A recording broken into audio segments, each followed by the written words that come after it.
Welcome to my presentation on project-based learning.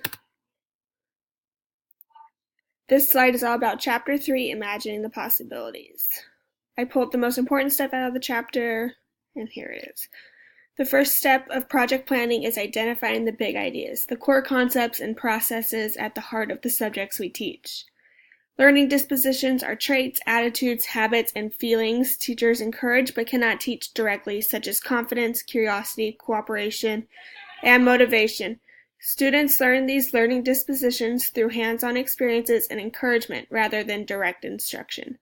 Teachers need to examine these projects that they are creating through their students' perspectives.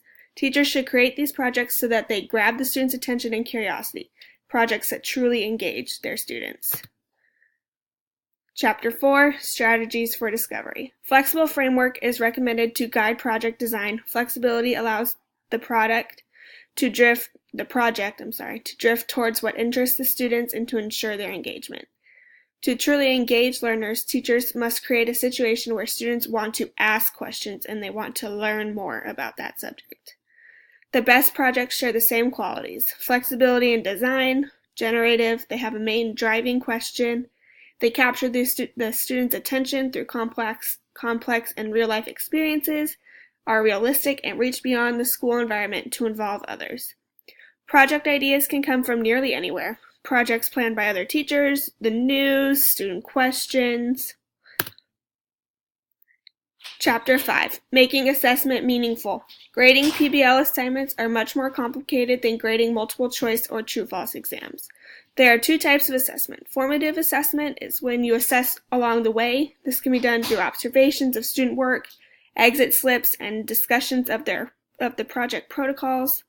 Summative assessments are assessments done at the end of the project.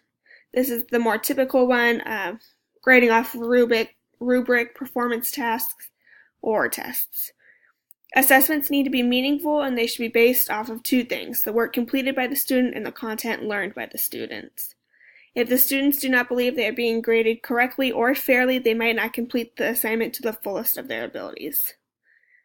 Here's my reference page. I did it based off of the Reinventing Project-Based Learning, Your Field Guide to Real-World Projects in the Digital Age book by Susie Boss and Jane Krause. Thank you.